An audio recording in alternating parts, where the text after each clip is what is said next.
Good morning and welcome to the 10th day of Christmas. I'm Pastor Scott coming to you from Ascension Lutheran Church in Citrus Heights. And on this, the 10th day, I'm coming to you in front of the Luther Rose here. And the reason why will be self-evident shortly. Our reading this morning comes from Jeremiah chapter 10, the 6th and the 7th verses. There is none like you, O Lord. You are great, and your name is great in might. Who would not fear you, O King of the nations? For what is your due? Among all the wise ones of the nations and in all their kingdoms, there is no one like you. Now, if you do or have attended a Lutheran church, you're probably familiar with Martin Luther, whose rose I stand beside this morning.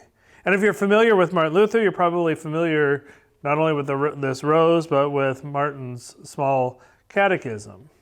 And if you're familiar with Martin's small catechism, you are probably familiar with his writing that says we are to fear, love, and trust God above all things.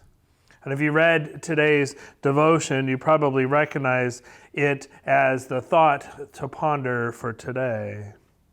We are to fear God, the prophet Jeremiah wrote in our scripture reading, for there is none like God. There is no one like God. There is no one worthy of our fear, worthy of our praise. Only God.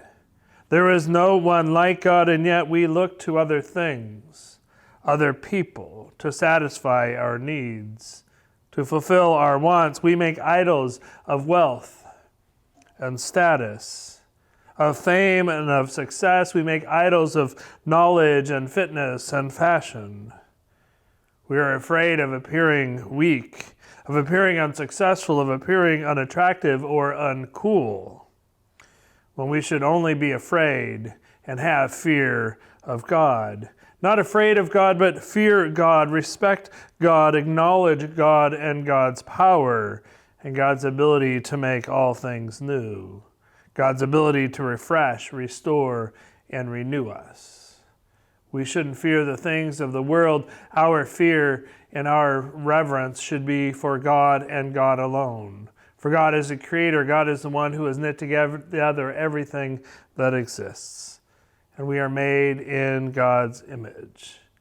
But it is only by the power of God that we can become bearers of that same image.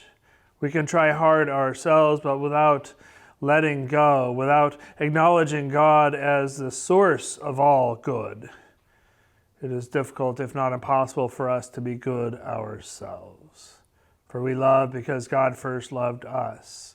So let us not be afraid to share that love in our relationships one with another in this new year and always. Thanks for spending a part of this day with me, and I look forward to seeing you on day 11 of the 12 days of Christmas.